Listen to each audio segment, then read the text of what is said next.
Bismillahirrahmanirrahim. Assalamualaikum warahmatullahi wabarakatuh. Perkenalkan, nama saya Nurul Maria dengan nomor induk mahasiswa 200110105. Saya dari kelas 1D PIAUD Pendidikan Islam Anak Usia Dini. Saya di sini akan menjelaskan atau memaparkan tentang rangkuman pertemuan kedua sampai pertemuan ketujuh tugas UTS mata kuliah Al-Quran. Baiklah, materi yang akan kita bahas dari pertemuan kedua sampai dengan pertemuan ketujuh. Yang pertama yakni Al-Quran dan pemeliharaannya. Yang kedua yakni pewahyuan Al-Quran. Yang ketiga Al-Quran dan ilmu pengetahuan modern. Keempat Makiyah dan Madaniyah. Kelima Nasikh dan Mansukh. Keenam Asbabun Nuzul. Pembahasan pertama yakni dari materi pertemuan kedua, Al-Quran dan pemeliharaannya, yang meliputi isi kandungan Al-Quran, kedudukan atau fungsi Al-Quran, sejarah dan kegunaan Al-Quran, upaya dan pemeliharaan. Yang terakhir, hikmah penggunaan bahasa Arab sebagai bahasa Al-Quran. Yang pertama yakni isi kandungan Al-Quran. Al-Quran diturunkan Allah Subhanahu wa taala kepada Nabi Muhammad sallallahu alaihi wasallam. Al-Quran sendiri terkandung petunjuk-petunjuk untuk mencapai kebahagiaan di dunia dan di akhirat. Al-Quran bukan hanya diturunkan bahkan hanya untuk satu umat atau dalam tempat dan masa tertentu saja, melainkan untuk seluruh umat manusia sepanjang masa. Ajaran bersifat universal ditunjukkan bagi seluruh umat manusia. Yang kedua yakni kedudukan dan fungsi Al-Quran. Sebagai petunjuk manusia secara umum, petunjuk bagi orang-orang yang bertakwa dan orang yang beriman. Fungsi sebagai pemisah antara yang hak dan yang batil. Yang ketiga yakni sejarah dan kegunaan Al-Quran. Al-Quran diturunkan oleh Allah Subhanahu wa taala kepada Nabi Muhammad sallallahu alaihi wasallam sebagai penyempurna dari kitab-kitab sebelumnya, yakni kitab Zabur, Taurat dan Injil. Kegunaan Al-Quran sebagai pengajaran, peringatan, sumber dari kebenaran. Yang keempat yakni upaya pemeliharaan Al-Quran.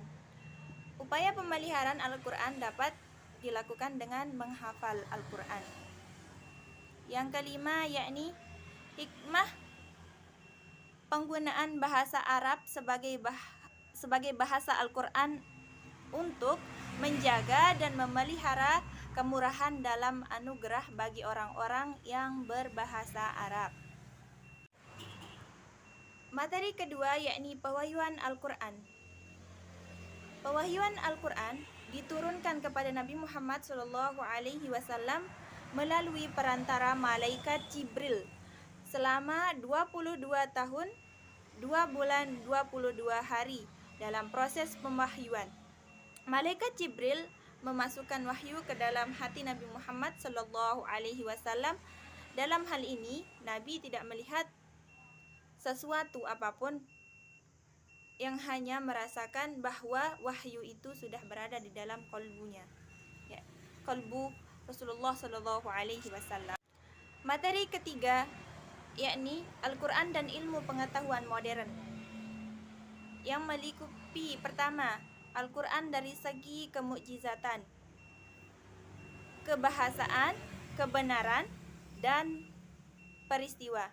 Yang kedua yakni pengetahuan dalam perspektif Al-Quran. Ilmu dalam pandangan Al-Quran dapat diketahui dengan jelas sudah tertera dalam Al-Quran, surah Al-A'la ayat 1 sampai dengan 5. Ayat pertama atau wahyu yang pertama sudah jelas tersebut ada dua cara perolehan dan pengembangan ilmu, antara lain dengan pena dan tanpa pena.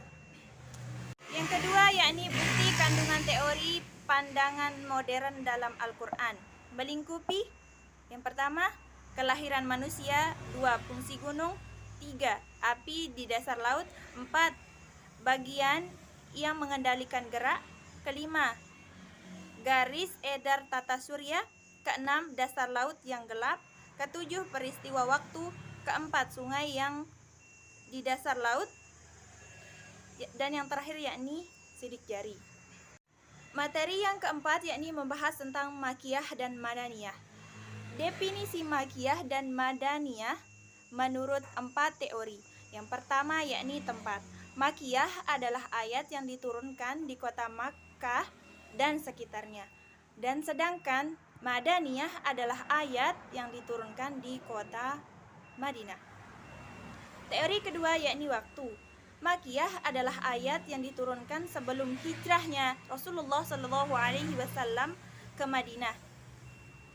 Dan madaniyah adalah surah atau ayat yang diturunkan setelah hijrah atau setelah berpindahnya Rasulullah SAW dari Mekah ke Madinah.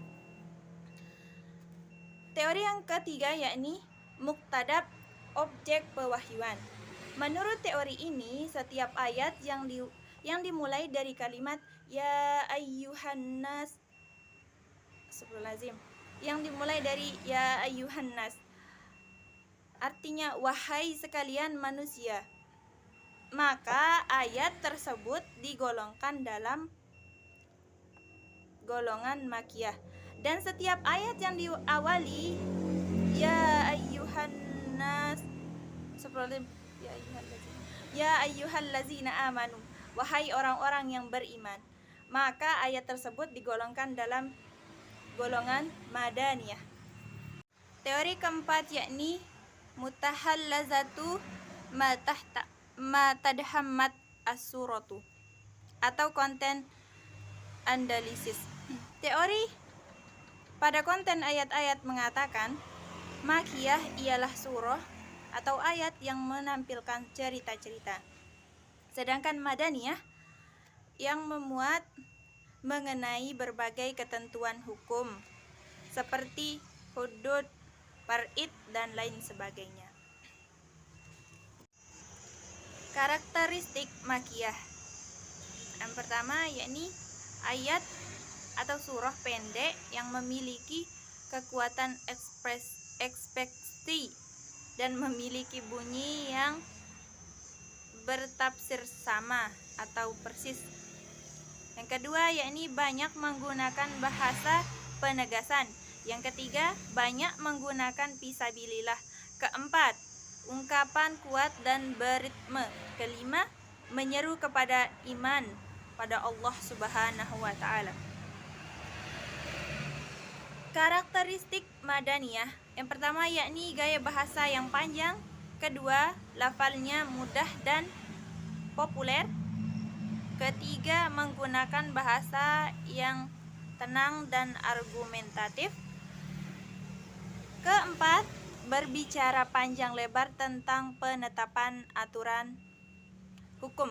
Yang kelima yakni mendiskusikan tentang akidah keagamaan yang salah. Yang terakhir, menjelaskan tentang kesesatan orang munafik.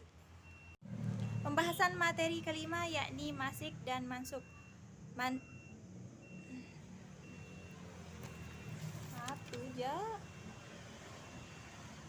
Nasik dan mansuk. Pembahasan materi kelima yakni nasik dan mansuk.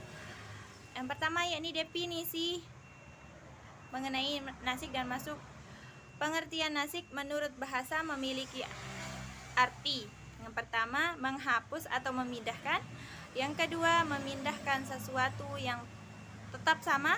Yang ketiga, menyalin atau menutup. Pengertian mansuk. Pandangan ulama tentang nasik. Pandangan ulama tentang nasik. Secara umum terdapat dua kelompok yang saling berseberangan dalam menanggapi ada atau tidaknya nasik dalam Al-Quran.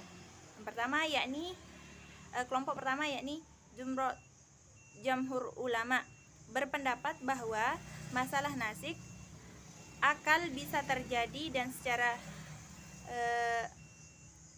sami telah terjadi. Yang kedua yakni kelompok yang kedua yang tidak setuju dalam dengan adanya nasikh dalam Al-Quran. Ulama yang menolak nasikh dalam Al-Quran ialah Abu Muslim Al-Ashafani.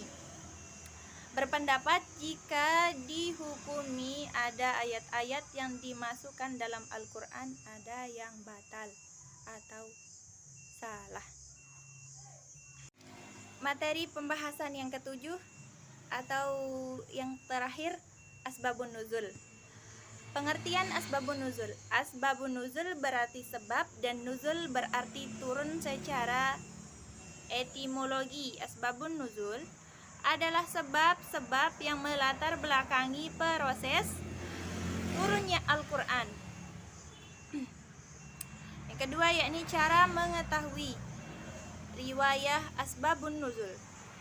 Al-Wadid mengatakan bahwa tidak boleh berbicara tentang sebab-sebab turunnya Al-Quran kecuali dari dasar riwayah dan mendengar dari orang-orang yang menyaksikan turunnya dan mengetahui sebab-sebab turunnya secara jelas.